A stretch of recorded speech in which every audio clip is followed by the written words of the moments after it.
but not right this second. Good morning, everyone. Give me a hot second here. There's everyone. How was the retreat, Roxana? Good.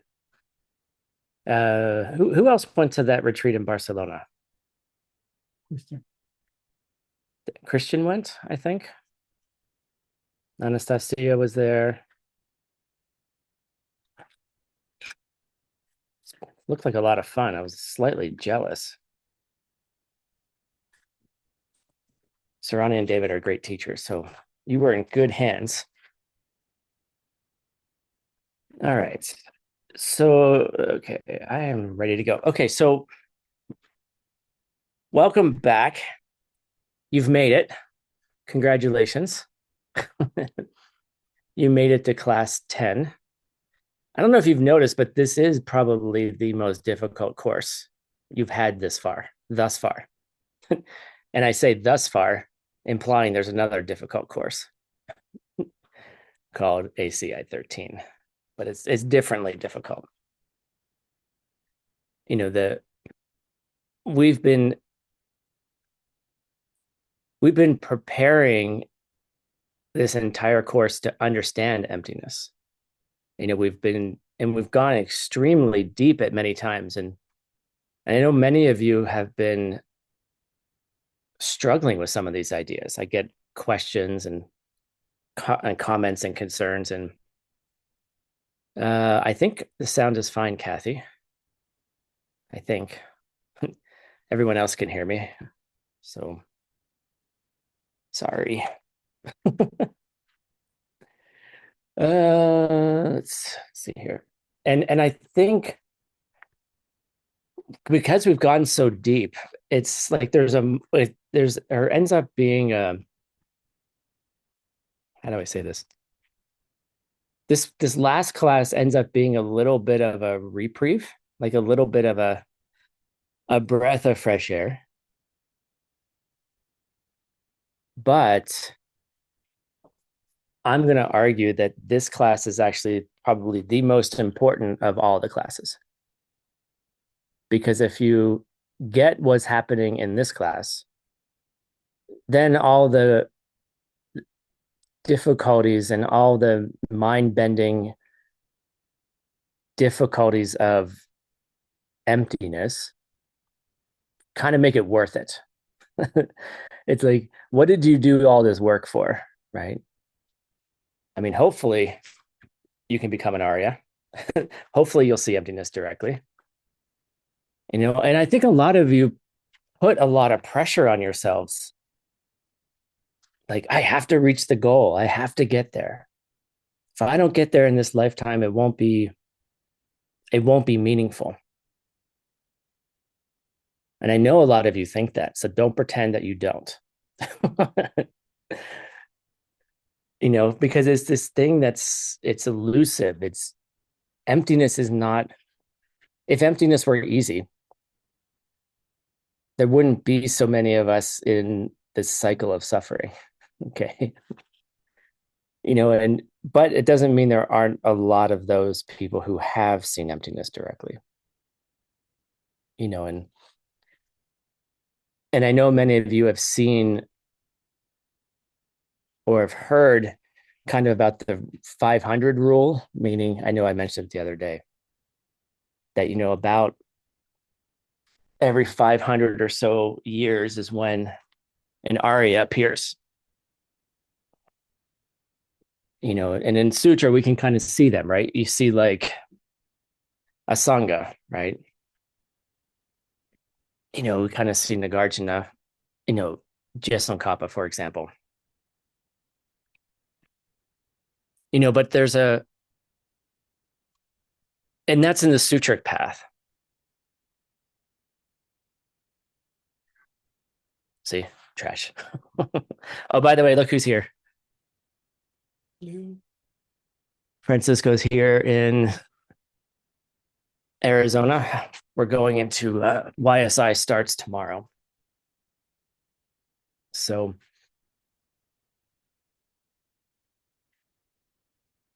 and I keep saying, on the sutric path, Aryas appear every 500 years.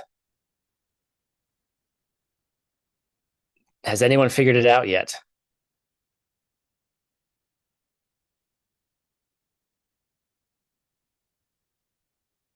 Okay, good. Keep figuring it out. There is a way around it. So don't despair. Don't get upset. Okay, don't worry. And don't push yourself so hard that your world gets difficult because you think you haven't seen emptiness directly, or you think it's impossible, right? Thinking it's impossible is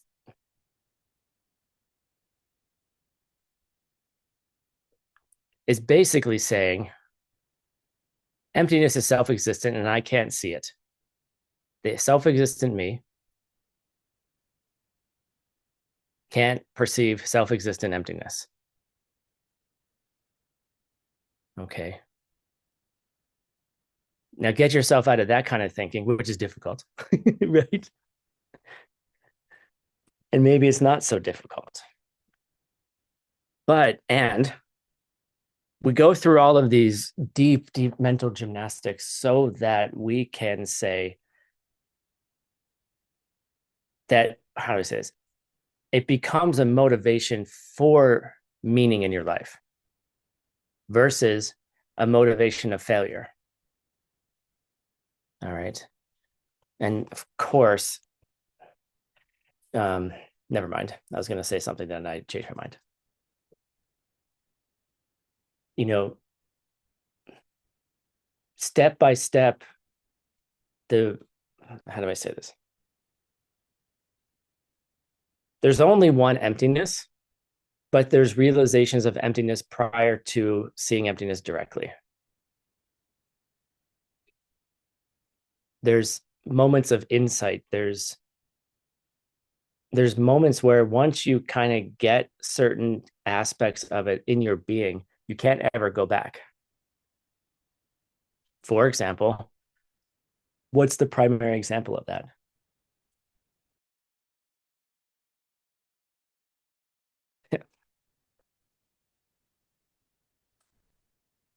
What's the primary example?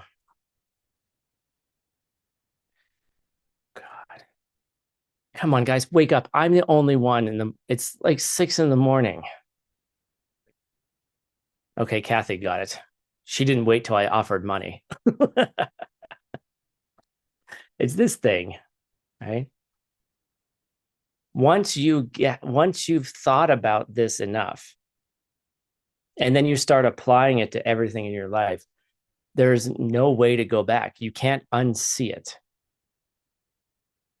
You can ignore it, and that's what we mostly do,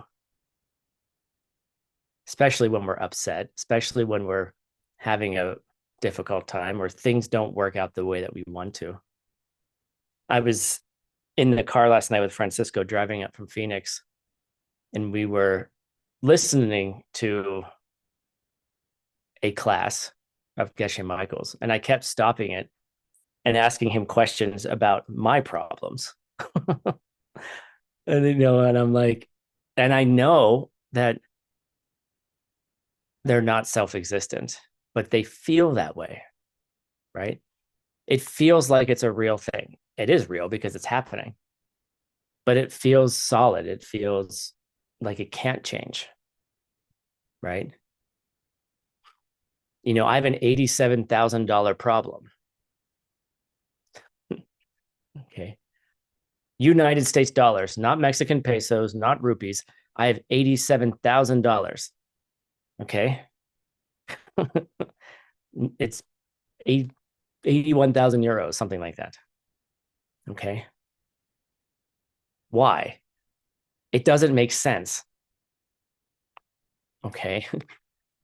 I don't know. I mean, I could explain to you, I can explain to you logistically why, but I can't get the 300 and some people coming to the Kyoto event to stay in the hotel at the venue.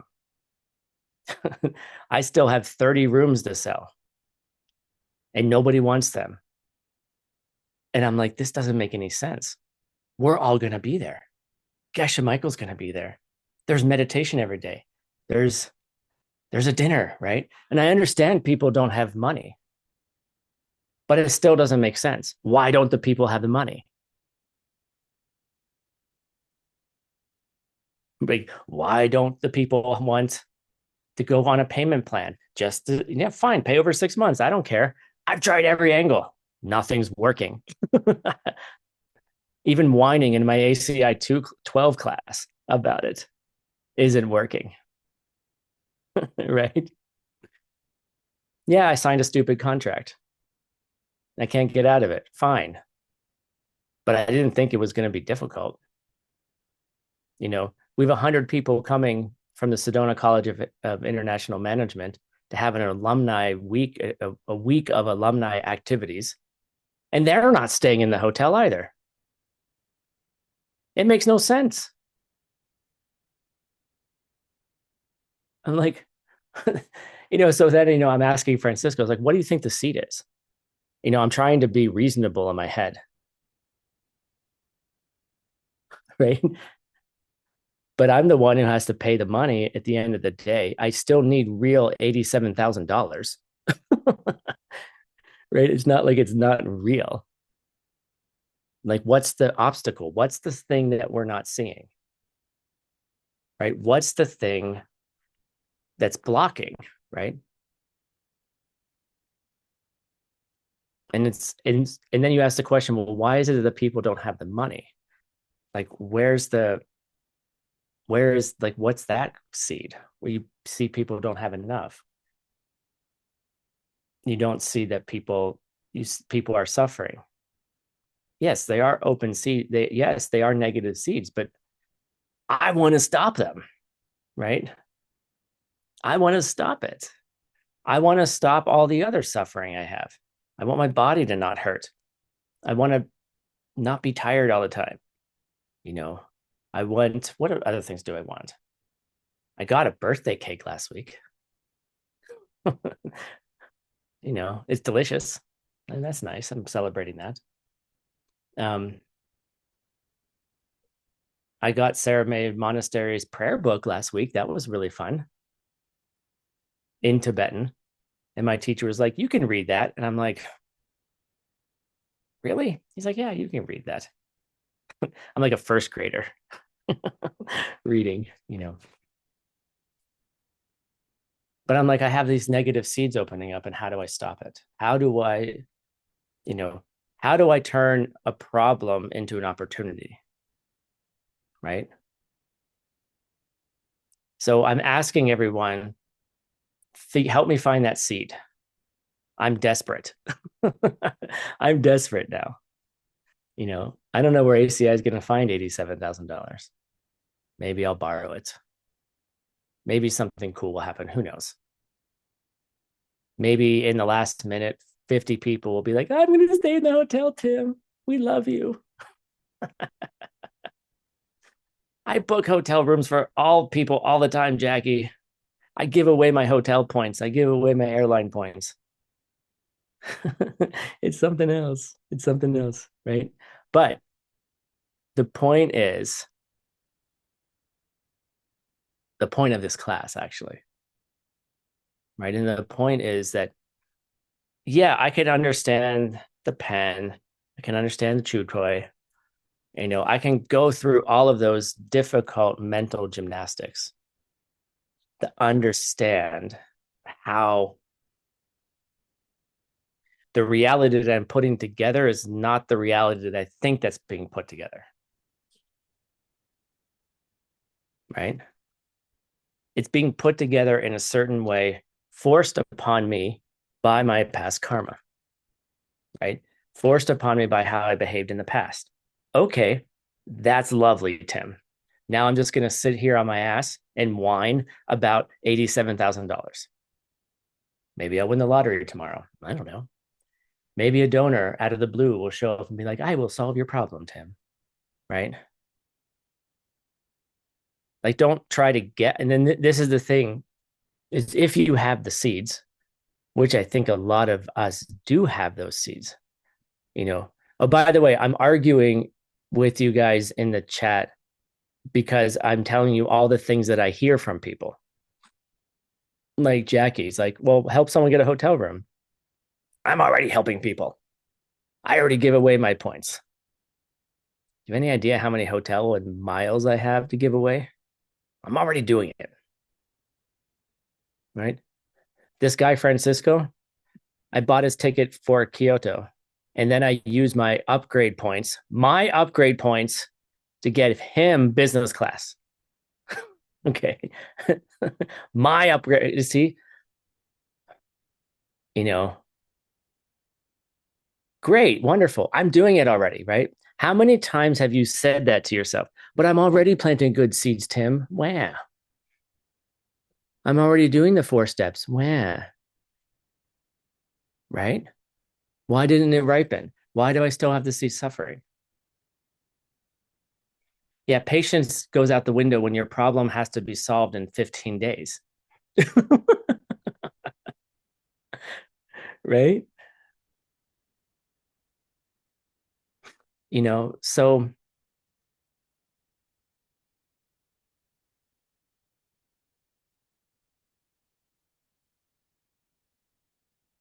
what do you do in your own mind to talk yourself out of where everything is coming from? Or on the other side, you so believe that things are that you like understand where things are coming from that you kind of go to the other extreme. You're like, well, nothing matters. I'll just plant the seed. Nothing matters. Right. Or you're just like, nothing really exists, you know. And so it's this play of kind of going back and forth between over adjusting one way and then over adjusting the other way. It's like, how do you find that space where,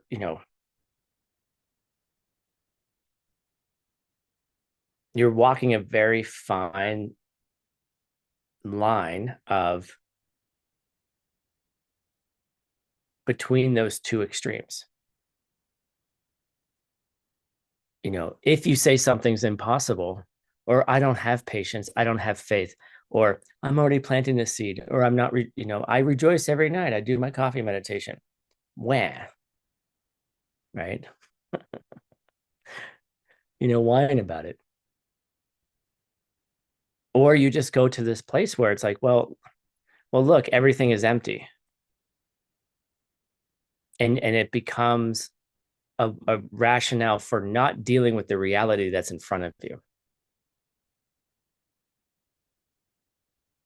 Like a lot of seed planter experts or so-called experts, you know, they don't acknowledge what's actually happening to them. It's like spiritual bypassing. Like the world becomes so unreal to them that they don't know what to do in it or they don't engage it. Right. So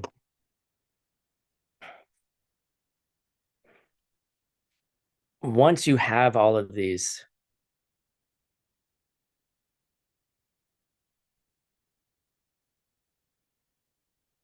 someone in a private chat suggested that maybe I'm competing with other worldview organizations. Why do I invite everyone to come? Why does ACI give the Sedona College of International Management free venue? They don't have to pay anything. I'm paying for their venue space. Wait, I'm giving it all away. Maybe I'm irritated about it. I don't know. Maybe there is subtle competition, right? Maybe there is a feeling of subtle lack that ACI, the foundation of everything that everyone does in the worldview organizations, always is struggling for money. Maybe I feel, maybe I feel a lack. Maybe I feel not valued enough. Maybe I don't value other people. I don't know. This is the things you have to do in your mind. But it doesn't stop there. Your analysis is only so good as your, how do I say this? As your ability to turn to the world that you see and do something about it. Because the more you understand emptiness, the more you understand where things are coming from, and the more that, you know, you get frustrated by these stupid things in life, right? The more it actually should push you to look at who and what is in your world. And it becomes an argument for compassion. It becomes an argument for love. It becomes an argument for the motivation becomes so strong that you have nothing else to do but to take care of other people. You know, and anytime that you study emptiness and anytime that you teach emptiness, teachers, you don't leave people hanging, you know, and dangling by a thread of, you know, oh, look, you got to walk that middle way, right? Because the next step is what's next? What do you need to do? What do you see in the world? Where is the things in the world coming from? Your world, right? Not someone else's world, but your world. You know, why do I see a group of people that don't seem to have the money to come to the event? Or they have some, but not enough, right? Or why do I see a world that's not a lot of people value ideas like this, right? Yeah, so we have 62 people. You know, that's a decent number of people, I think. It's decent, not too shabby. I would teach if only 5 of you showed up. So I feel, you know, we're doing something good. How many people are in the world? 8 billion?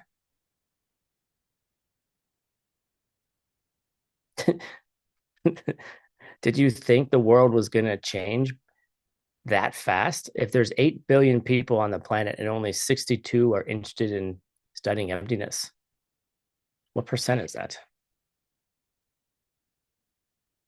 I don't know.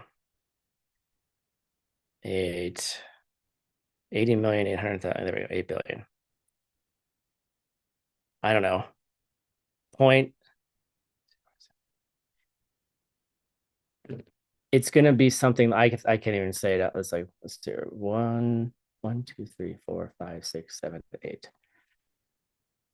8% of the world. There it is. Did I count that right? 1, 2, 3. Yeah, something like that. Right. The rest of your world is, why then do you see the rest of the world not interested?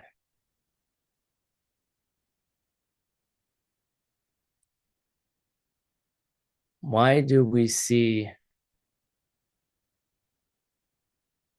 like, I oftentimes will go, like, I went to the mall yesterday because I wanted to adjust a shirt, get it retailored. And the store that I normally go to moved to another location and I couldn't find it. And I walked around the mall for an hour and a half and I couldn't find the store. And so instead of wasting my time, I was like watching people, you know, and I was like, the things that people do primarily don't work for them. The things that we do on a day-to-day basis to make ourselves happy, like just go to the mall and watch people buy things that they think are going to make them happy. Or even Tim, oh, I want to retailer that shirt so it fits a little bit better so I look better to others. Right. Doesn't fit quite right. So let's get it fixed. That'll make me happy. That's what's going to make me attractive. That shirt's going to fit just a little bit better, right? That's what's going to attract the partner, right? That shirt that you're going to tailor by actually is too small. I've been expanding lately. And I'm not expanding in love. I'm being right. No, so that now that you're a little heavier, Tim, then oh, you're not as attractive anymore. So you have to get the shirt that fits better so you look better, right? That's what's gonna do it, right? And you walk around the mall and you're like, all of these people think that all this shit that they're buying is gonna make them happy. That new shirt is only new for a day, and then you spill pizza sauce on it, right? That new computer you bought, that new iPhone you bought, you know, how long do they last for? Does the happiness come from the computer? Oh, I got a brand new computer, Gina. That's going to make you happy, right? And then eventually it'll, after 3, 4, 5, 10 years, whatever, it'll stop working and then you'll be unhappy again and you'll need to get a new computer, right? And if you let your body, if you buy 10 computers that last 10 years, you'll be 100 years and then your body won't be able to use the computer anymore, right? You won't be able to sit there. That makes us happy, right?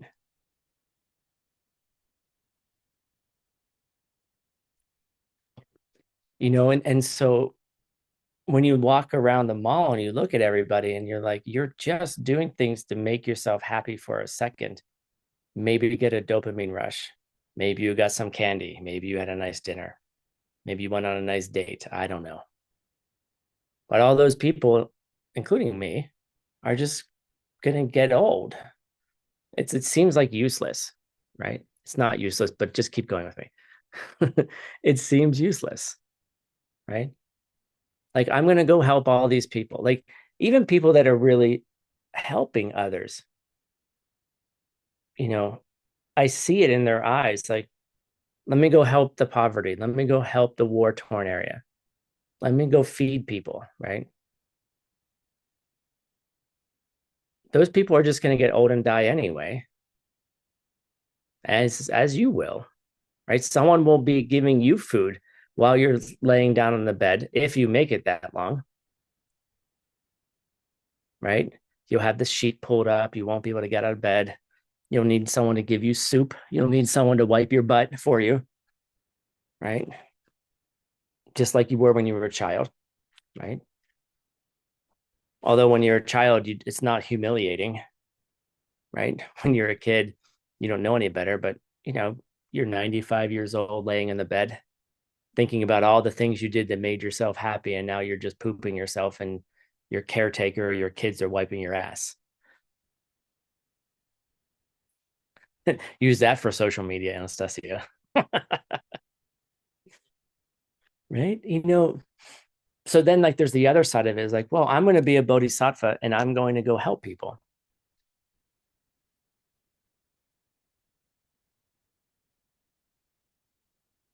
But it seems like that's sometimes that can be futile as well.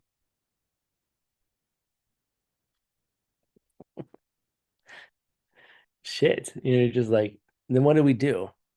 Right. And that's why we struggle so much in these classes.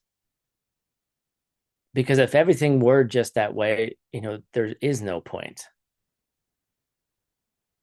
Right. But if there is a way that this, you know, two toys for dog, pen for Tim, pen for you, hopefully, maybe. Then if you have different seeds, you can have a completely different world, including a world where maybe that death isn't going to happen ever again.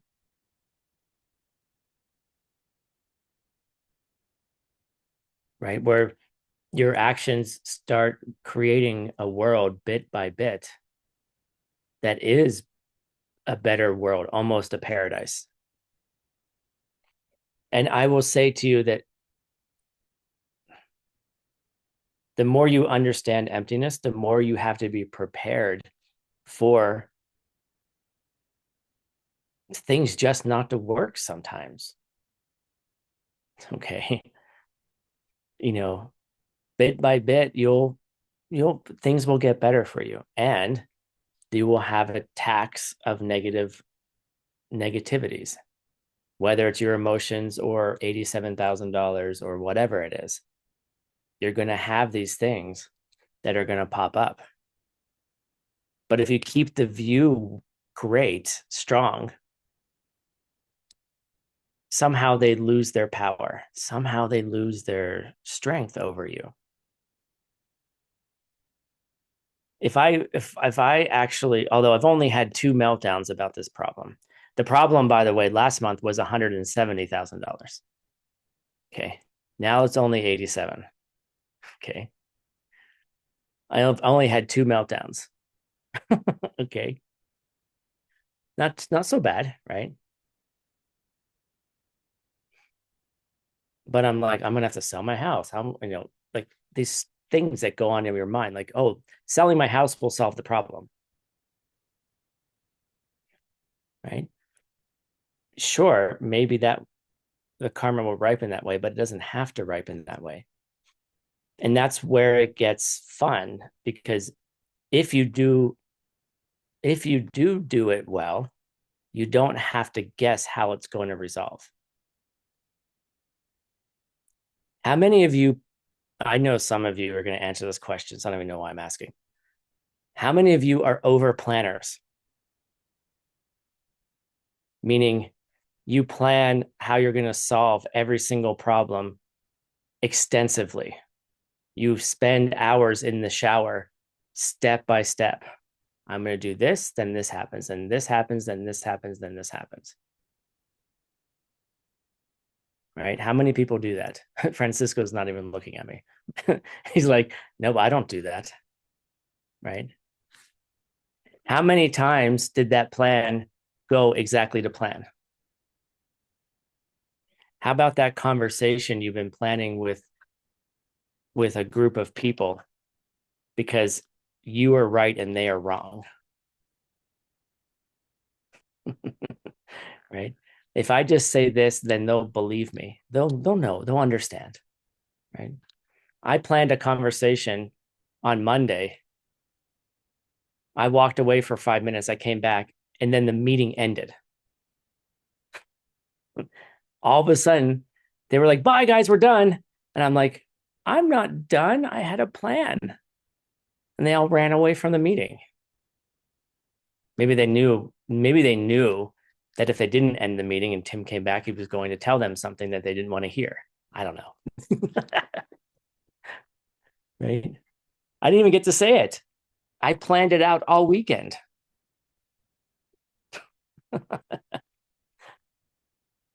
So you can't guess how seeds are going to ripen. But the direction all of this goes in is if you understand where things are coming from, the very next step is taking care of other people. It's a necessary step if you get emptiness at all. And it can be scary sometimes, and it can be difficult and destabilizing. But if you get it, the very next thing should be, I need to take care of people. I need to do that. I need to watch my ethics. I have to watch my morality because everything I do matters, including the things I don't do. Right? Including the things that I don't do. And so what ends up happening is that love and compassion become the thing to do. If you can't figure out the world, go take care of the world. If you can't figure it out, just look around you. There are enough people who need your help. But if you come at it not in ignorance, like, yeah, you might have a big heart and you're going to go to a soup kitchen and help people get fed. But if you come to that soup kitchen understanding the emptiness of it, why do I have to see this? Why do I have to see people like this? Why do I have to see me like this? Why do I see me as a person who wants to take care of people? Do you ever think of that question? Why do I have a seed ripening in me that creates a me that wants to, that looks at the world and says, I got to help that world? Did you ask that question? Nope. You were all depressed about how you're not planting good enough seeds. You were thinking only about yourself and how you've created a bad world. But you didn't take into account that you've created a you who wants to do those things. And that's a great place to start from, at least in a positive way. Yeah, but Tim, there's so many people that are suffering. Good. The more difficult things are, the more powerful your seeds become. Welcome the challenges, because the challenges will fade eventually. Your problems will go away, for you and for others, right? And so, like, we have this question of like love and compassion, right? And so, love, you know, what is that emotion?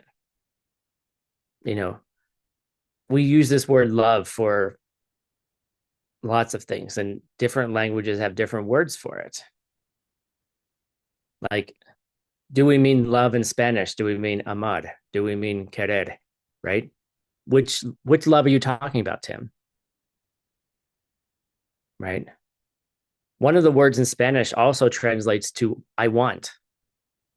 Like, oh, like I say to my friends, like Flavia, we talk on the phone, like, oh, Flavia, te quiero. Like, I love you, right? But it also means I want you in a different scenario, literally, right? So that's weird. The word for one of the words that you say to your friends or some loved ones, oh, I love you, also means I want you. I want. It's desire, not desire it's a different kind of desire in Spanish, right? Like, I want a cookie, right? you know, I want you to do something. So what kind of love are we talking about? And each of your languages probably have different words for that. Like, oh, I want to fall in love. That's a different word in Spanish. Enamorarse, right? I'm falling in love, right?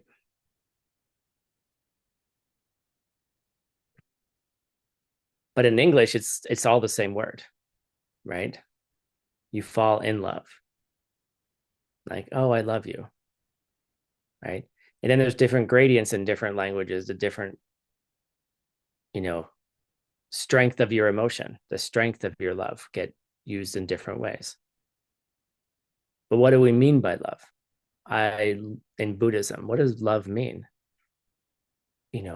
And love in Buddhism means the wish that people have all the happiness they could ever get, that they get the things that they want and need, that they're happy, right? So,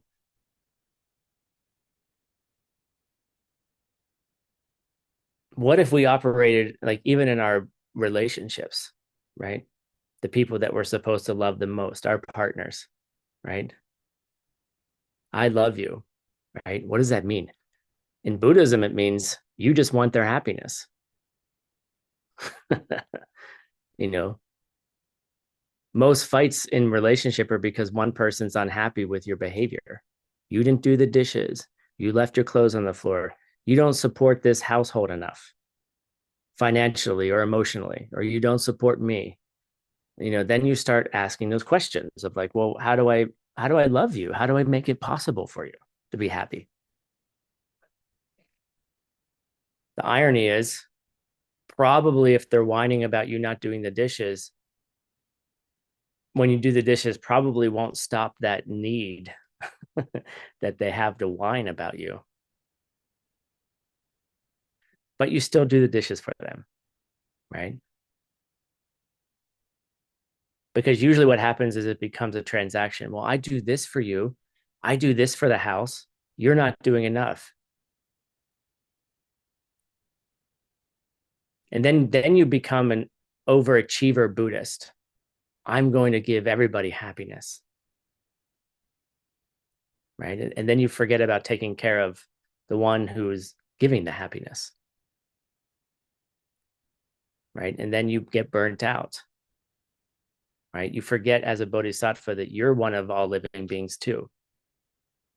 The greatest thing I ever did was stop helping people and going to bed early. Okay, I've done enough today. Now I'm going to bed. Instead of staying up for another 3 hours on Anastasia and doing all these extra works, all these extra videos, right?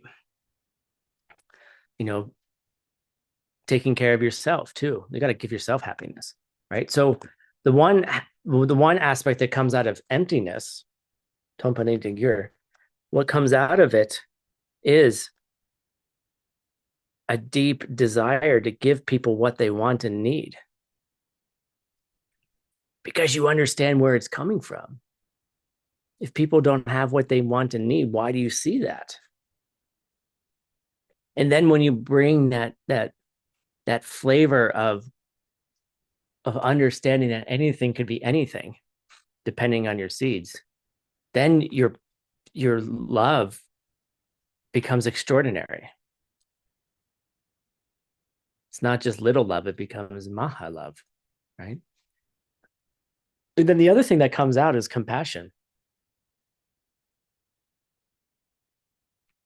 Like you want people to be free of their suffering. Like I'm walking through the mall yesterday and I'm like, that shit you guys are buying is causing more suffering.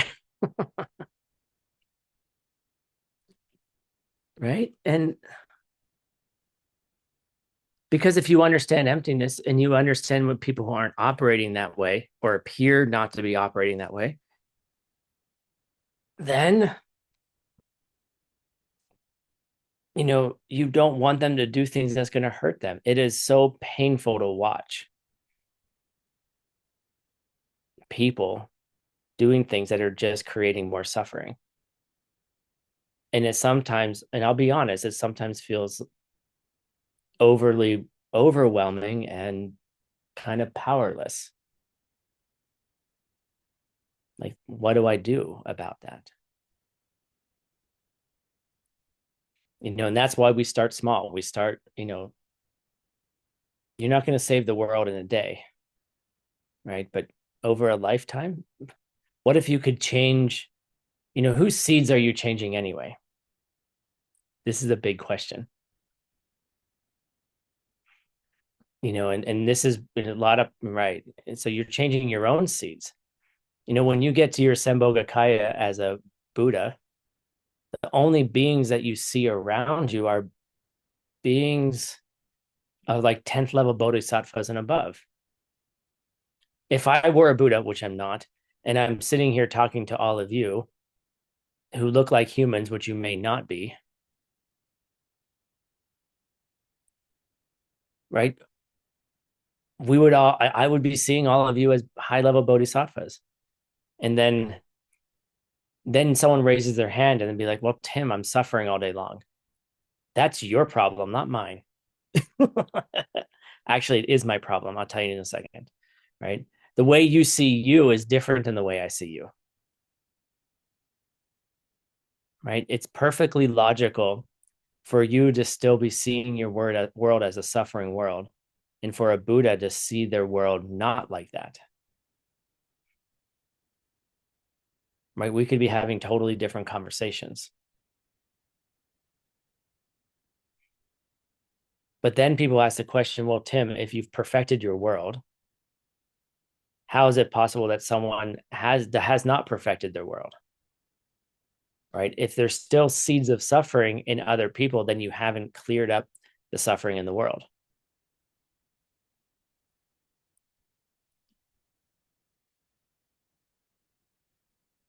what do you do? I get this question a lot. You get this question a lot when you study emptiness. How does a Buddha who's perfected themselves and has been able to satisfy the goals of others and themselves be in a world where their world is like their bubble is beautiful, but the other people who are in that world may not be seeing themselves as Buddhas and Bodhisattvas, even though you're interacting with them as they are for you? Then therefore you haven't perfected them. Therefore, you're not a Buddha. Yeah. Sorry. Right? Good luck. I asked the question so you didn't have to. Okay. But there's no contradiction there. And it's not solipsistic. There you go, translators, translate that one. It's not lonely. You're not the only one in the world.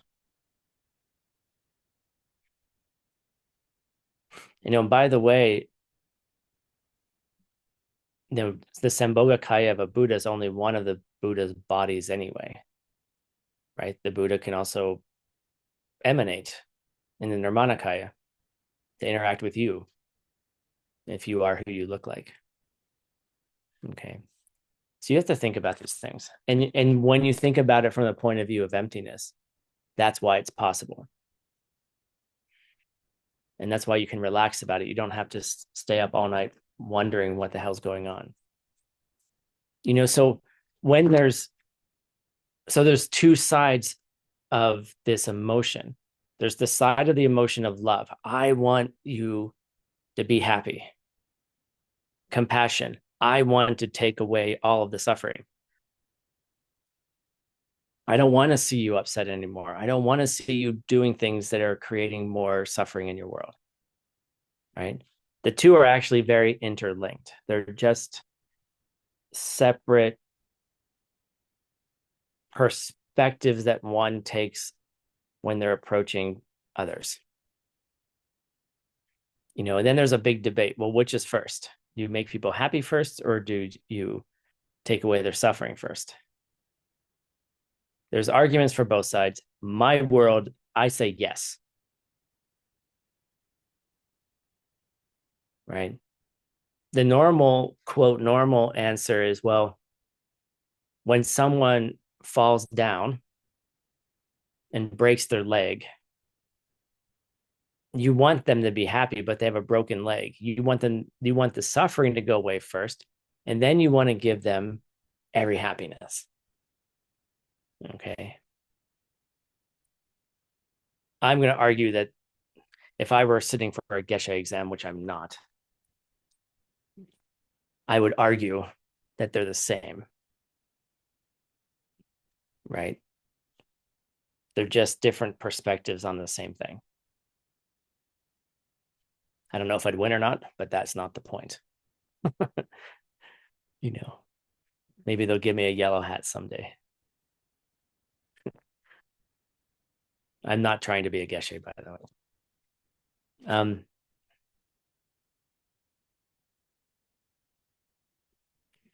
So when we're talking about compassion, right? And we want to talk about Maha compassion, like Duknyao Chen, the greatest compassion. All right. This is what it actually is. Okay. This is the longer definition. Okay. It's a state of mind that comes up automatically, uncontrived. You don't have to try to pretend that you're going to take care of someone, right? It's just a state of mind that comes up. That no matter what suffering you see, you feel an uncontrollable urge or a wish to free them. Like every bit of suffering you try to take away. Uncontrollably. You can't not do it. Like you have to do it. And it's kind of like the intensity that a mother feels for their child, right? That's like maha compassion. That's the like where you just go out and you're like, you have laser focus on wanting to take away other people's suffering. And it brings you great pain that people are doing things to create a world for them that is just not going to result in happiness. It's just going to result in more suffering.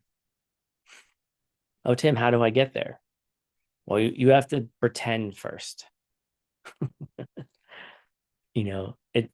It doesn't become automatically. But if you work at it, be like, all right, well, I learned in this class that, eventually great compassion takes on this flavor. But I'm just going to pretend today. I'm going to pretend. And really, honestly, you'll pretend for 2 minutes and then you'll forget. You'll start thinking about your own problems. Okay. But 2 minutes becomes 3 minutes and 3 minutes becomes 4 minutes. You know, why do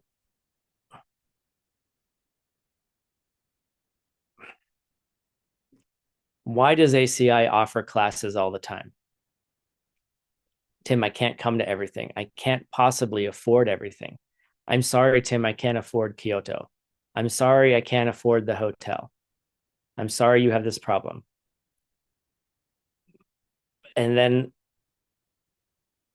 we offer all of these things to remind you to create an uncontrived state of mind where you're automatically taking care of people.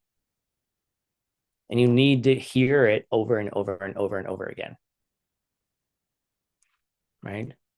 So guess what? I will joyfully give out $87,000 if I get to bring 350 people to Kyoto. It's worth it. It's worth the $87,000. You see? How do you put a price on if just one of you gets that uncontrived state of mind? If just one of you builds a level of compassion that you're running around the world understanding emptiness to such a degree that all you want to do is help other people and take away their suffering.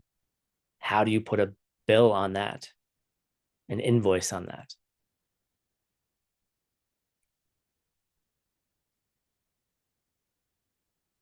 So I'll happily pay $87,000. Now it's your problem. You have to do it. Don't let me down. I'm spending $87,000 on you. That's like, depending what part of the world you're in, that's a big salary, right? Okay. Don't waste it. Don't waste the opportunity. Don't waste these classes and think, oh, I'm just going to another class. No, absolutely not. Bit by bit, you're learning how to see the world. So, by the way, Francisco's now understanding why I bought this house.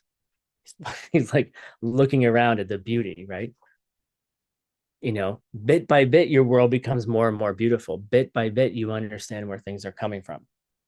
Bit by bit, you get to a place where you just want to help other people get out of their own crap, right? That's why you sit in classes all the time. That's why we offer all these things. That's why we lose money. We're not losing anything. I'm not losing anything. ACI is not losing anything.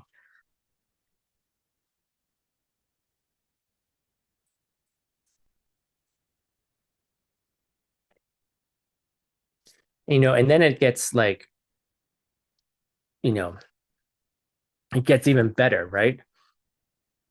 Because there's actually two types of this great compassion. The first type is a compassion that hopes to free people from their pain, right? And then there's the compassion that wants to protect all beings from their pain. And what arises out of that is one of the most important things that you'll ever learn, and it's called Laksam Namdak, personal responsibility. That you, no matter what, it doesn't matter how many people attack you, it doesn't matter how many people tell you you're stupid for coming to all these classes, right?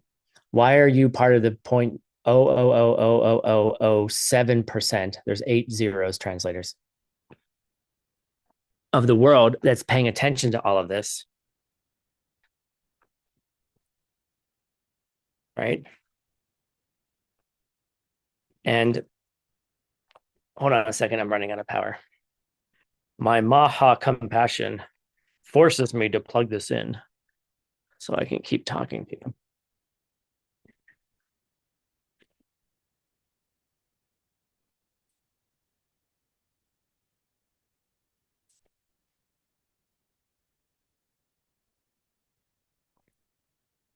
So Nams na,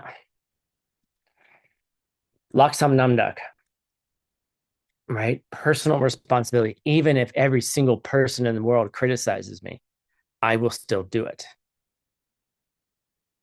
Even if nobody helps me with this $87,000, I will still do it. Right? I already have 5 business plans already in place. Don't worry. Right? Nobody helps me. I don't care. Why do I care? What do I care about? We created 60 new places in Kyoto because so many people want to come. We created a new room. Out of the blue, we didn't have space. Now we have 60 more chairs. 60 more people can come. Right? Great. You know, SCA has 100 people. The Sedona College of International Management Alumni Association. They have 100 people coming. We thought we could only have 250 people, including staff. Now we can have 350. 350 people can see this. Plus, we're going to sell it to you online, and you're going to give us lots of money for it, right? Oh, Tim, I can't afford it. Good, it's free. I don't care. Don't give ACI anything. What if that one person who had no money comes to the class and then is inspired by Laksam Namdak and then somehow pushes them into seeing emptiness directly? That's worth it. Every 500 years an Arya appears. That's worth it.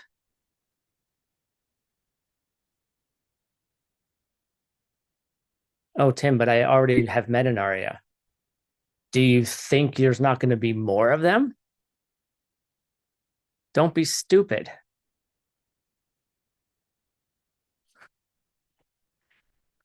I met an Arya. Okay, great. So now we got to wait 500 years. It's useless. That's dumb. You had the karma to see an Arya. Why can't you see more? Don't think like that. If no one else does it, you're going to do it. You're going to do it. Like, now, that doesn't mean don't take care of your body and then work yourself into the ground and die before you get there, right? Go to bed at 8 o'clock, get up early, whatever. Eat good food, get massages. I like massages. Go hiking, do all the things that keep you healthy so you can serve for a long time. But it's you, like that. If you truly understand emptiness, it doesn't matter what anyone says to you. People can attack you all day long. You're like, okay, that's nice. Thank you. Thanks for your perspective. I will take that into consideration.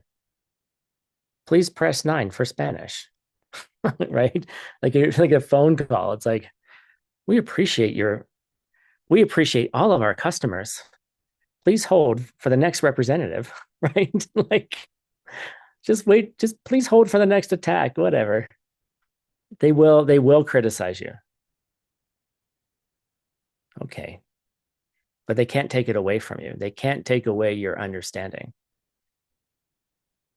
Right. And so these two elements become so very linked: emptiness and compassion, emptiness, love, compassion. Like they feed on each other. Emptiness is not this mystical thing. Well, it is kind of, but it's not this thing that's like, oh, only reserved for the people who like, live in caves and meditate all the time. What did the great Aryas of the past do? Yes, they meditated a lot. Yes, they practiced, but they taught. And like they taught. They're like, I'm going to take that personal responsibility. Great. I'm going to go teach. I'm going to try to take away other people's suffering. Yes, not everyone is ready for emptiness yet. So then you still go to the soup kitchen, right? I mean, my teacher owns a cafe right down the street, right? No one there knows what he does, but they love him. He comes in, everyone's like, "Oh, Michael," right? They're like, "Michael, it's so good to see you." And he's like, "Oh, it's good to see you too. Like, how are your kids? How's your grandmother?" Right? Let me get you a cinnamon roll. It's on us today. Have a cinnamon roll, right? And they're like, "That Michael guy's really nice." I met the guy who was fixed at my house, a contractor. I got his number from Geshe Michael, and he was just building one day, and I was talking to him, and he asked me what I did, and I said, "Oh, I work with Michael." I don't say Geshe Michael, I just say work with Michael. And he was like, "Yeah, he's the nicest guy I've ever met." I was like, "Oh, really? Why?" So this guy who builds houses, you know, thinks that Michael Roach, who lives over there, over the like in a little tiny house, right, has a beautiful garden. He was fixing the house, putting new windows in. It's like he's just really nice. He's really kind, you know. And I'm like, yeah, he's a wonderful guy. Like, what else am I gonna say? You know, maybe this guy's not ready to learn about emptiness, but he's ready to like, people appreciate a nice person, right? And that's the thing. Like, then you look around, and I mean, I imagine like an Arya looks around the world and is like, you know, God, none of you understand this. I need to teach this. I need to figure this. I need to find a way to teach this to as many people as possible. Right. So ACI has 70 people coming to the class. That's a decent amount. DCI has 140,000 people. Did they go through ACI 12 and bust their heads open? No, but they learned about the pen, right? 140,000 people a year learn about the pen. Okay. If that's not Maha Karuna, I don't know what it is, right? If you just get people thinking like that, eventually they're going to think about it a little bit deeper, and they're going to recognize that everything in their world is like that. You see?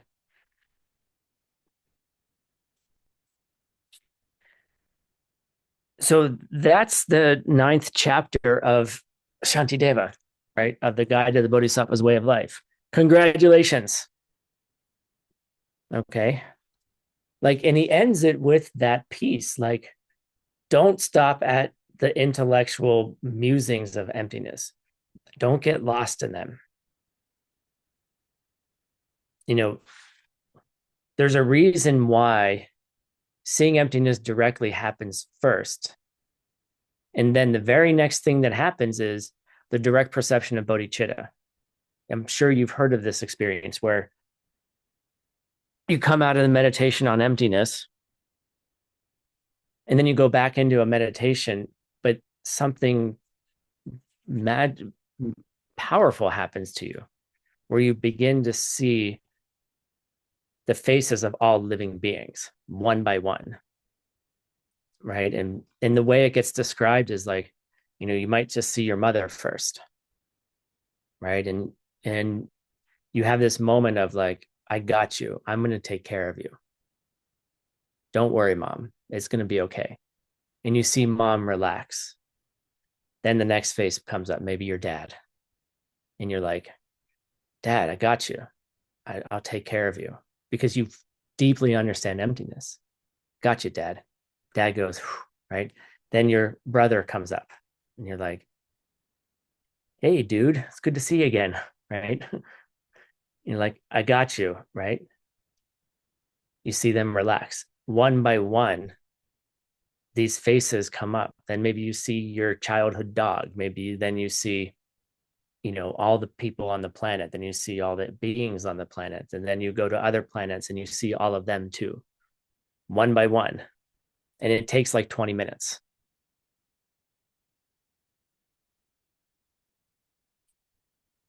But you see each one and you go, I got you. I got you. Right. And yes, it can fit into 20 minutes because time is empty as well. Okay.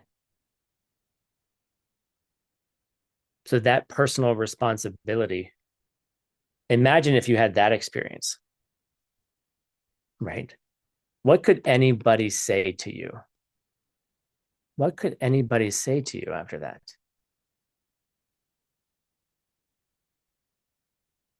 Once you have the experience of the pen, right?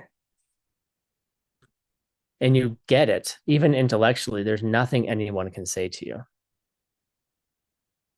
that will take that away. And then bit by bit, you habituate your whole world to that.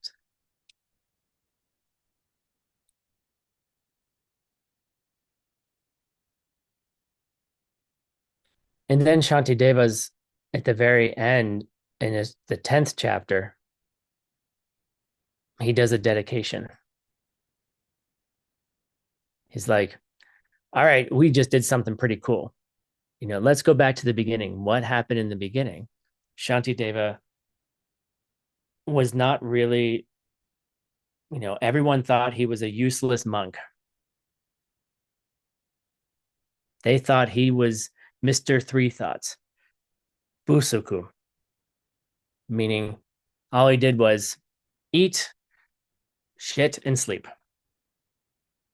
Maybe in different orders. It doesn't matter.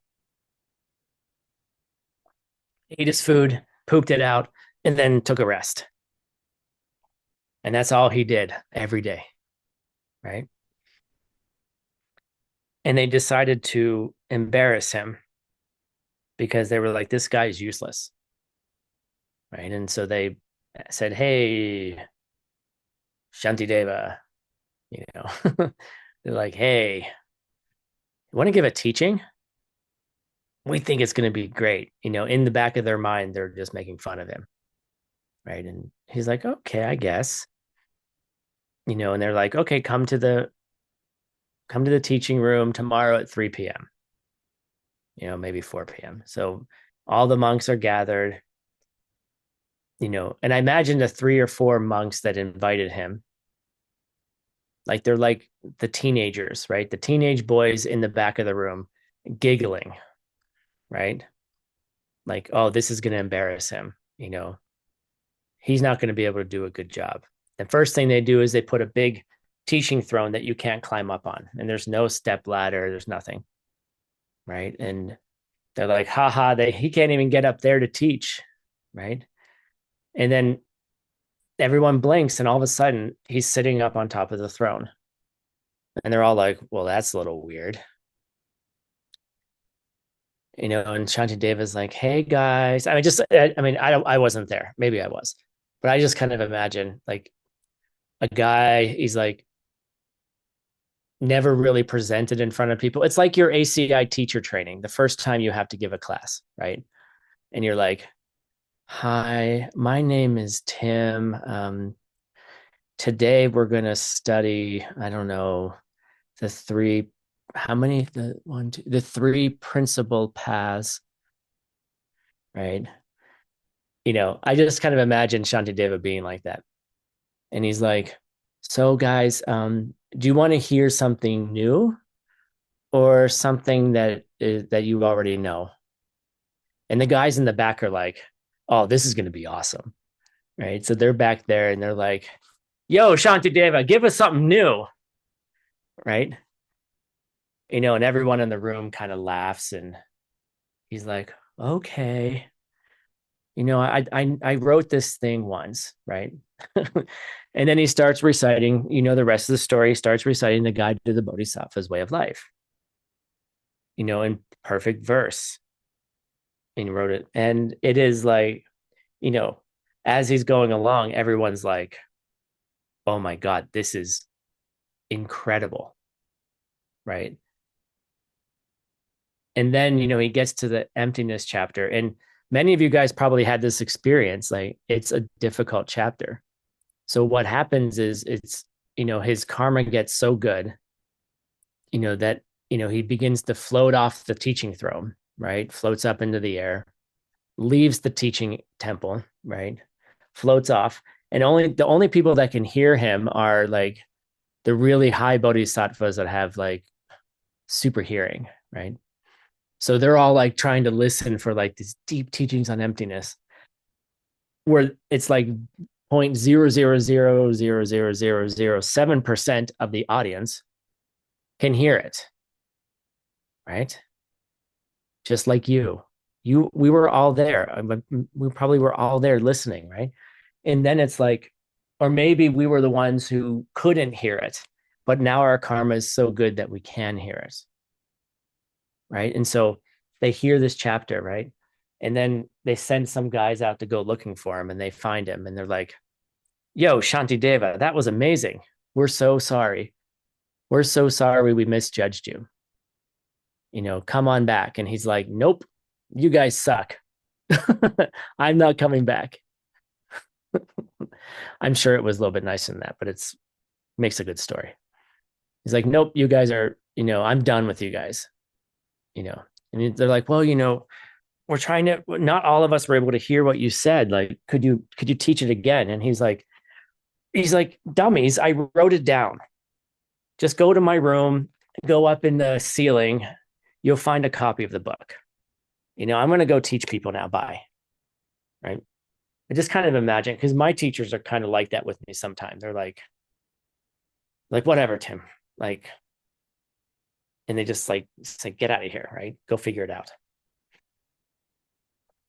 So he did teach the dedication chapter at the very end where he says, now that you've amassed such good karma, how do you dedicate it? Like, what do we do in these last 15 minutes to make sure that the seeds that we planted in this class are going to serve a higher purpose?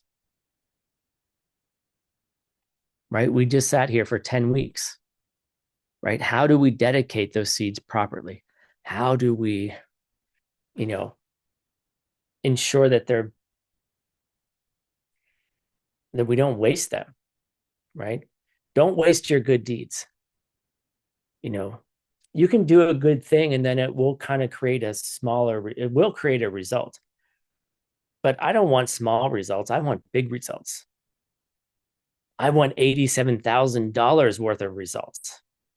I don't want someone to be like, here, Tim, I'll give you $1. Great. Now I have $7,999 left to go. Like, that's not how I want my results to be. I want $1,000,000. Screw that. I don't want 87,000. I want 1,000,000. I want 1,000,000 things that are good and wonderful for the world. Like, don't limit your mind. Don't think that one small act of goodness couldn't serve the purpose for total enlightenment. It could. It's just how you think about it. It's how you conceive it. Right.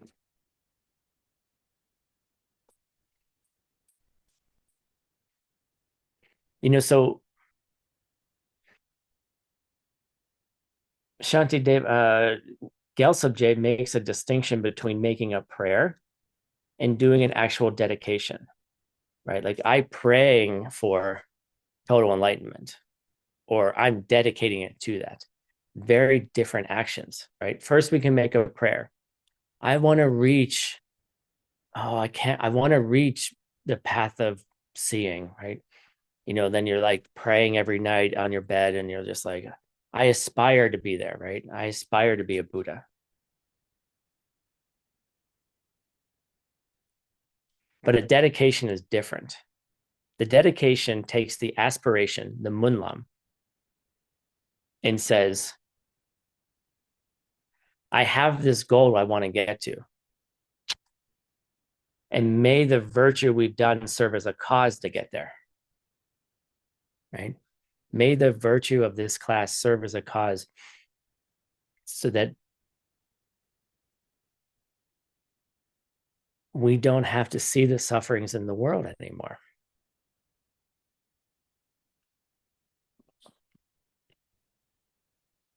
Right? We don't have to see people walking around the mall buying stuff that's just going to make them unhappy in the end. What if people were in the mall buying things solely so other people would be happy? Did you think of that? Did you get depressed while walking around the mall thinking about, look at all these people wasting their time and money? Or did you have a different conception and say, wow, maybe those people, they're buying things for other people so they take away those other people's suffering so they can be happy? Which one is it?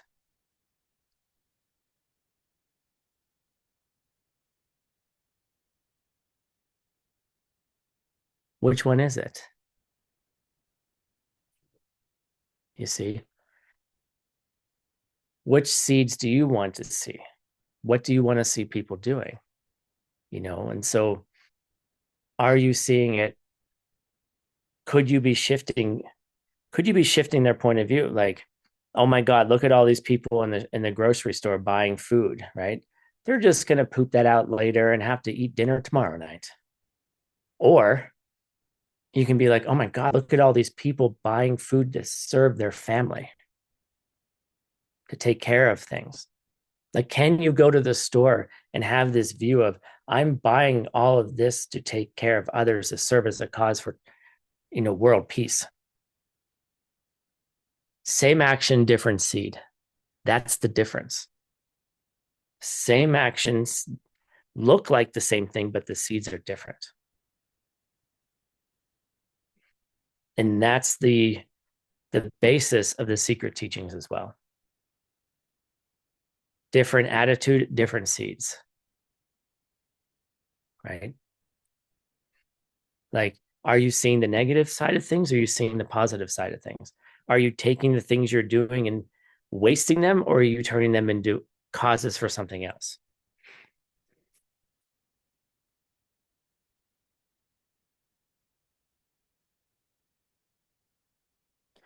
So virtues that are even the smallest things could create increasingly exponentially greater results if you dedicate it to serving other people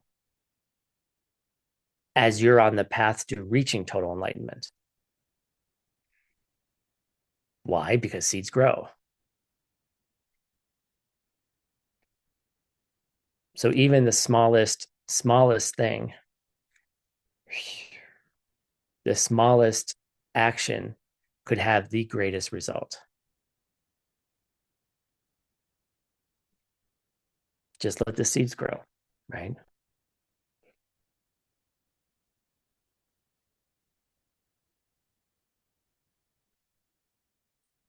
And and the thing that Shantideva says to us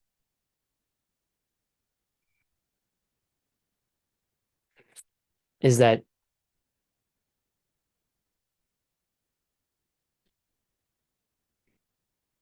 there are a lot of good people in the world, and there's lots of good people teaching people to do good things.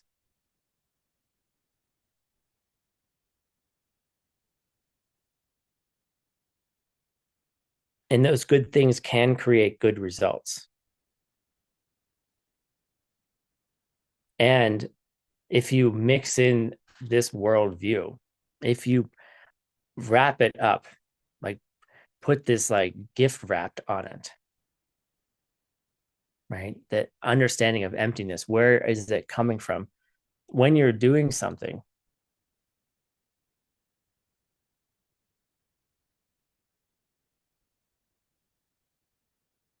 what's going on in your conception of what you're doing?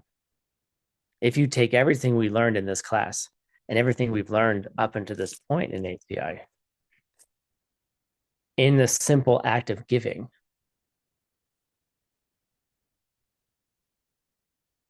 that's what is the medicine for the whole world. That is the medicine.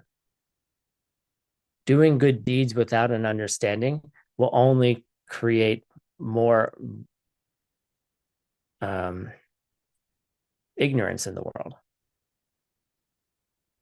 Yes, it can have a good result temporarily.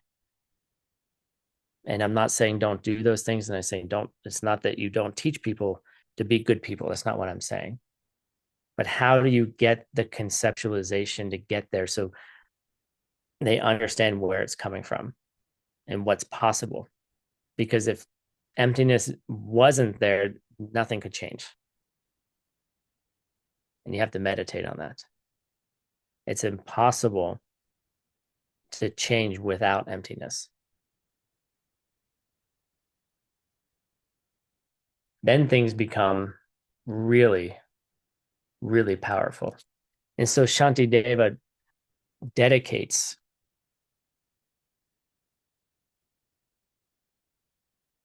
the immense virtue of writing his book that these ideas may continue to be in the world.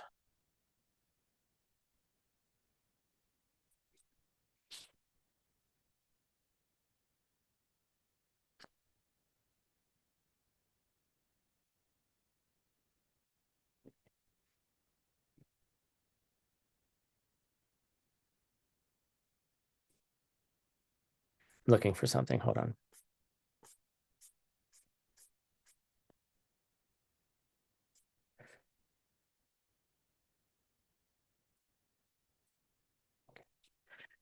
And finally, at the end, Shantideva says one more thing.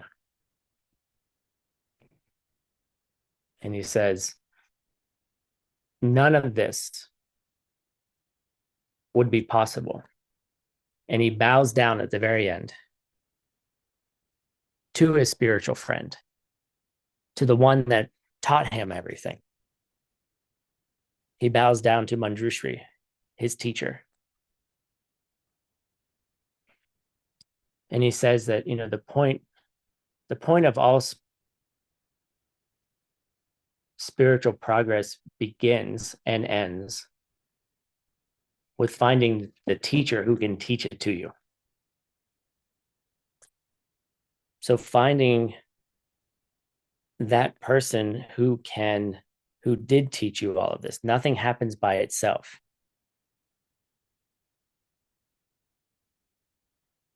And so finding that person and doing all the things that you do for your teacher serves as the cause to then take you to those ultimate goals. And that's also the basis, again, of the secret teachings as well. So there's nothing really secret about anything when you get to the secret teachings because you've already been taught it.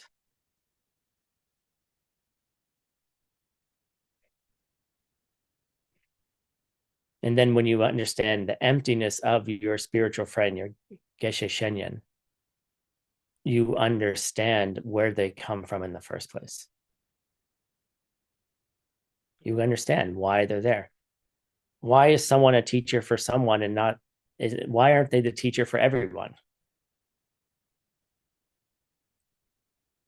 You know, why does ACI have so many teachers? Because there's different teachers for different people. When you become a teacher, don't become jealous of those teachers. Let them teach. Be excited when people go to their classes. And if you're not, then your teaching won't be teaching in the end. You'll lose the karma for it. You'll lose the karma for your realizations too. So Shantideva finishes up by saying, all of this was possible because of my spiritual friend, and there was no other reason why. But the reason why it was possible in the first place is because he had the seeds to have a teacher and to keep them. Right.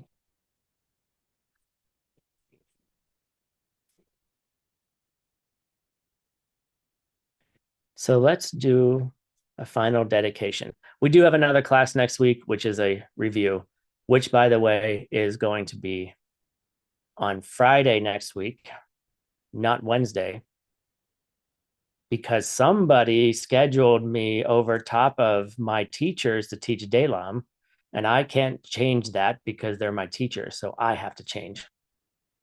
And that's okay. So our class next week will be on Friday. We will still have next week the Lam Rim class at the same time. But next Wednesday will be a Dalam class. So you might want to go to that because they're great teachers. And I'm not jealous at all. Very happy, actually. All right, let's do a prayer.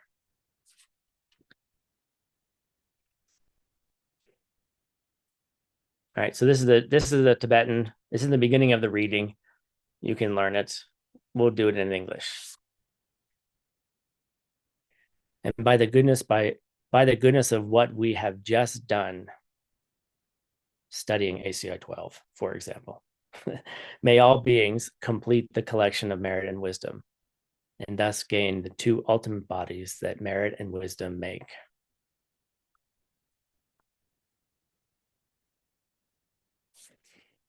And that's all you need to do. That's all you need to do. But if you apply emptiness to your dedication, then it gets incredibly powerful. So, last thing before we finish today, we're calling it the Miracle Package in Kyoto. We sold out all of our tickets. We have no more tickets left. And we have a big waiting list of people. And it turned out that we were able to create another room right next to the main room. And if you want to come to Kyoto, this ticket is severely and gratefully and graciously discounted if you want to be there as part of the community. There are going to be so many amazing practitioners and teachers there in Kyoto. This is the end of our 14-year cycle of teaching of the Lam Rim, and you don't want to miss it. And if you're not able to come, you can certainly come online as well. Gina, do we have the banner by chance? Or maybe Alona or Anastasia, because I know you did it all yesterday. Please tell me someone has a banner, please. Anyhow, so if you would like to come, we have some spaces left. It's the overflow room. You will be able to see, there we go, yay. We will all be there. You will get an opportunity to see all the teachers, hang out with them. We will have daily meditation. The first night of our practice is going to be a new practice on how to bless our food through using the Lama Chupa. So that's going to be a wonderful evening as well. So if you want to come, we have created 60 extra spaces for you. So please consider it.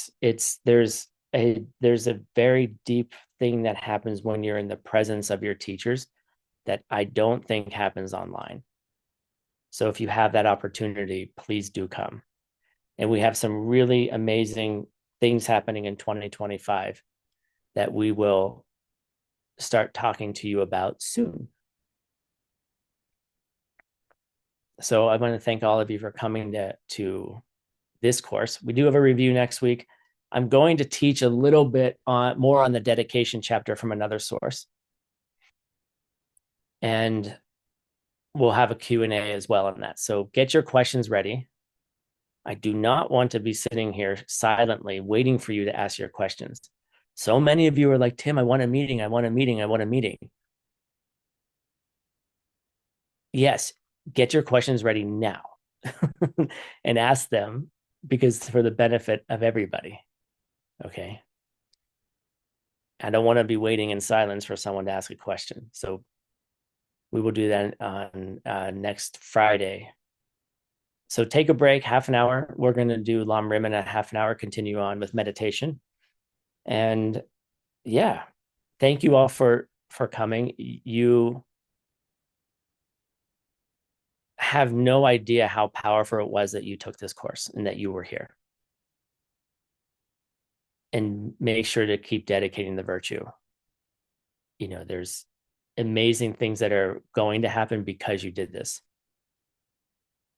So hope you have a wonderful day. See some of you in 30 minutes. And let's say goodbye to each other, please. Thank you, Tim. Muchas gracias, Maestro Tim. Gracias. Increíble. Gracias, gracias. Thank you so much. Please stay. Thank you. Thank you. Thank you. Por favor. Mulțumesc, Tim.